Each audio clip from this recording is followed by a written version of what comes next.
ningún dinero negro proviene de mí. Senyor pirotècnic, pot començar la mascletà.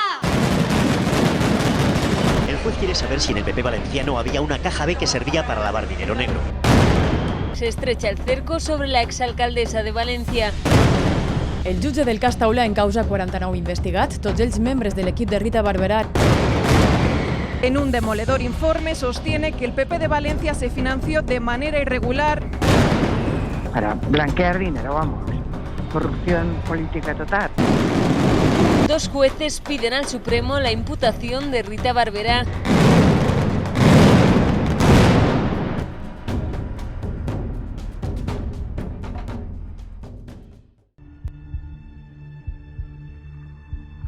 Finalmente, tras más de 6 años de instrucción, la causa del pitufeo se ha dado por cerrada para la gran mayoría de implicados.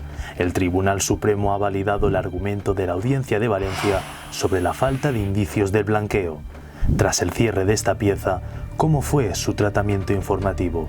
¿Se siguieron los pertinentes criterios periodísticos por los que se rige la profesión?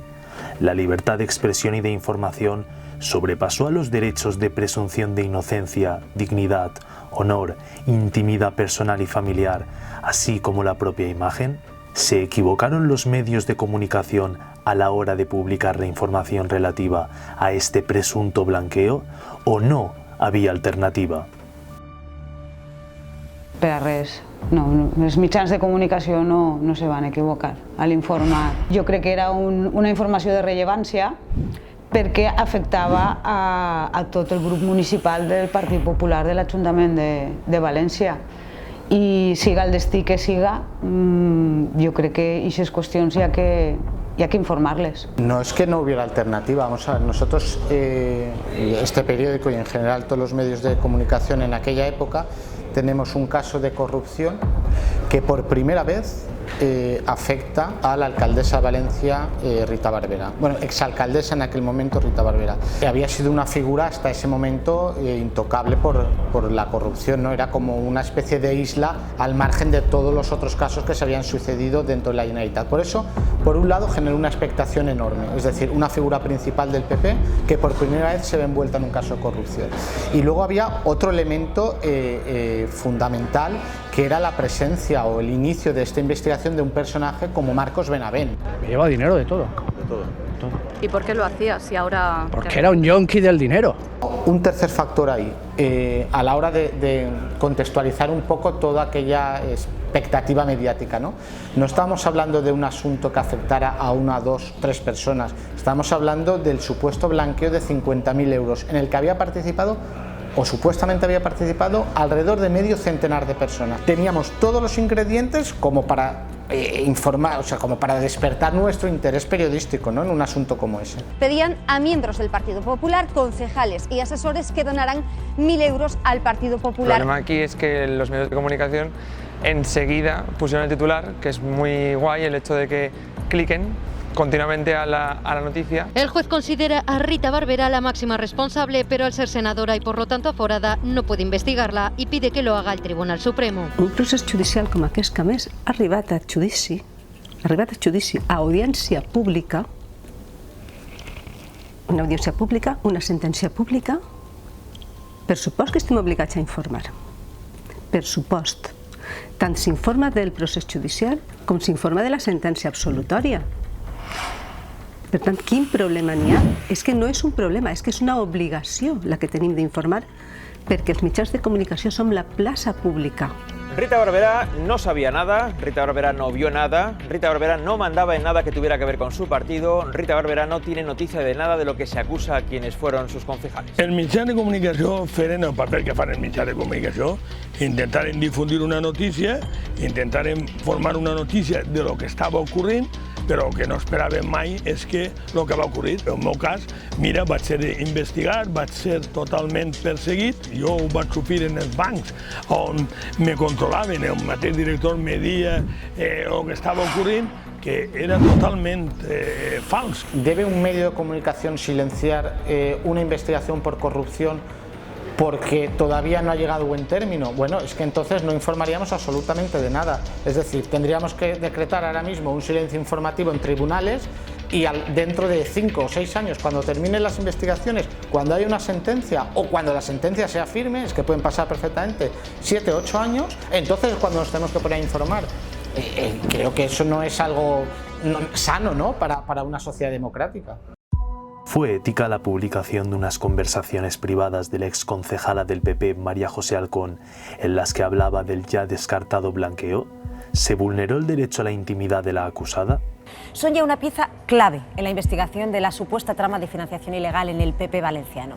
Son llamadas telefónicas que se produjeron hace un año y en las que Alcón explica con detalle cómo presuntamente el PP blanqueaba el dinero negro obtenido de comisiones ilegales. Partiendo de la base de que Alcón estaba ingresada en un centro psiquiátrico, publicaba una conversación privada con su propio hijo, me parece de todo menos ético y moral. Vaya. Han hecho una trampa en el partido, que me han dado 1.000 euros en 2 billetes de 500, dinero negro, y yo les tenía que hacer una transferencia legal para blanquear dinero, vamos.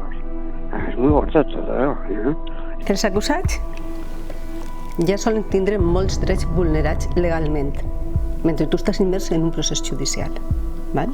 Te poden empresonar preventivament, te poden llevar el passaport i no tindre la possibilitat, la llibertat de deambulació i de poder circular lliurement pel món, etc.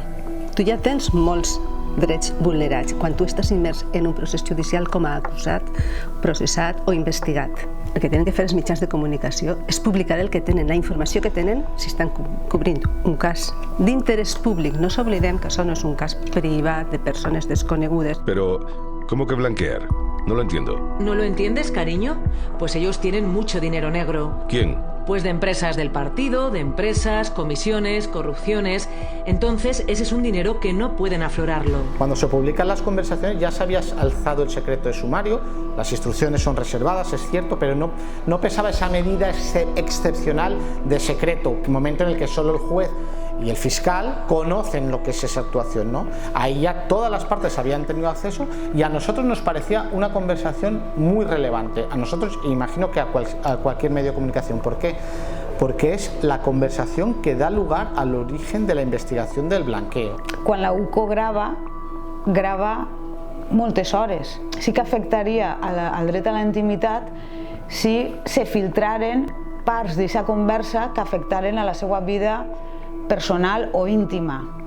Però en aquest cas, que estan parlant d'un fet que afecta a la seva actuació pública, crec que sí que és rellevant que això se conega i se publique.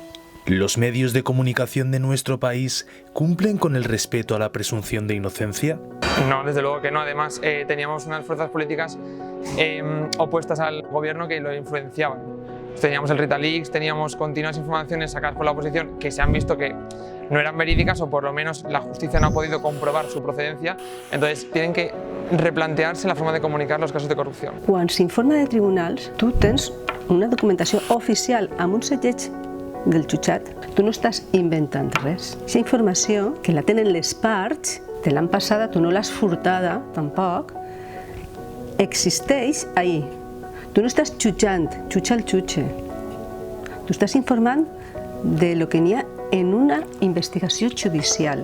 Tens l'obligació, sense cap valoració, de publicar objectivament. Jo crec que sempre els mitjans de comunicació donaran les notícies que tinguin que donar, però mai vas veure que entraren al sac a dir anem a atacar, mentre no se va demostrar, ells no van, i quan se demostrar que això no havia sigut, els mitjans de comunicació serien els primers que a la mitja hora ho havien difundit. La presumpció d'innocència la tenim tots, però això no té per què xocar amb la informació periodística, amb el dret de la informació que tenen els ciutadans. Tu pots dir el presumpte agressor, el presumpte assassí, però ja està. Ja en posar la paraula presumpte, tú eres libre de informar. ¿Se llevó a cabo un juicio paralelo y mediático? ¿Se produjo en la figura de la exalcaldesa y de sus concejales la llamada pena del telediario? No fa falta ni preguntar el xuí el fent. Això sol passar. N'hi ha el xuí que puguen fer la justícia, que per això està, per respetar-la, y después els xuís que facin altres, allá él con sus causas y con sus juicios. La persecución a la que se está viendo sometida por parte de algunos medios de comunicación. De hecho, se abrían los telediarios con noticias sobre Rita, noticias sobre Camps, y era continuo el hecho. Entonces la gente al final yo creo que te influencias un poco de lo que ves en la televisión y haces un juicio de valor un poco erróneo, porque no coges información, sino coges opinión, recoges opinión e información. Entonces tu juicio ya está más o menos orientado hacia un lado u otro. Lo que hacía es que el Partido Popular concurriera a las elecciones rompiendo el principio de igualdad y que concurriera a las elecciones como cuando a un deportista se dopa, que tiene unas ventajas sobre los demás que son ilegales. En aquests entorns sempre hi ha judicis paral·lels i mediàtics perquè, ja t'he dit, depèn de quina és la part interessada que t'està filtrant esa información. Yo no diría filtrante, está donando una información. ¿Qué impacto real tiene en las vidas de los investigados? Desde luego, pues es una presión mediática y social. Pero que luego eso condicione en algo las resoluciones judiciales, la mejor prueba ha sido cómo ha terminado este asunto. A Rita Barberà, recordem que qui la va pressionar, qui la va deixar de banda, no va ser precisament la premsa, sinó el seu partit. El seu partit la va rebutjar como si fuera una pestada. ¿La imagen de la exalcaldesa y de sus concejales va a poder ser reparada? Yo creo que a nivel social sí.